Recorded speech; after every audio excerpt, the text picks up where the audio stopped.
Moi, je suis Éric Veillette, je suis propriétaire de la ferme Agritech là, à Sonnetech. C'est une ferme laitière et de grande culture. On cultive en 425 acres en total. La production laitière, c'est 25 vaches. Les cultures qu'on fait, c'est avoine, soya et foin. Depuis 8-10 ans peut-être, je dirais. On a commencé avec un travail minimum du sol. Après ça, on a commencé à faire des chutes en rocher, essayer de diminuer les pertes qu'on avait de sol. On a fait des bandes riveraines. On a 4,8 km d'aménagés de bandes riveraines avec différentes essences, des arbres et des arbustes. Là.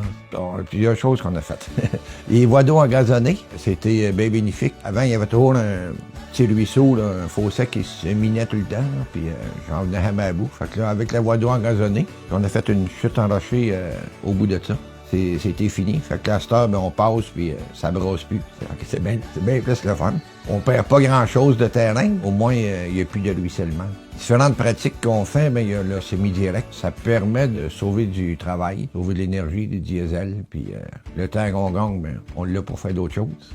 Ensuite de ça, on a fait des avaloirs dans le milieu des champs pour capter l'eau, pour essayer de la canaliser, pour qu'elle s'en aille au ruisseau direct, sans qu'on apporte de terre en même temps. On a réglé bien des problèmes avec ça. D'autres choses qu'on fait, c'est les engrais verts depuis quelques années. Ça apporte un peu plus de vie dans le sol, puis ça limite les pertes de sol par les ruissellements qu'il y a à l'automne.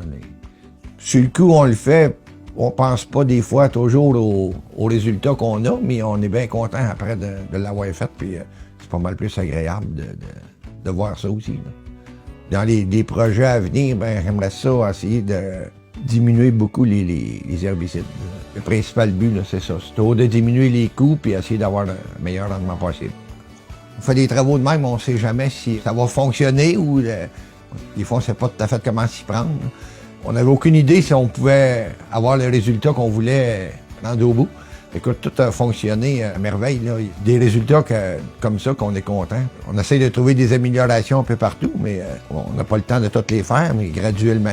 Moi, ça doit faire 7-8 ans peut-être qu'on fait des actions dans ce sens-là. On essaie de s'améliorer. Puis, il en reste toujours. Il va toujours en avoir, je pense. Mais, on en profite, puis les générations après vont en profiter aussi.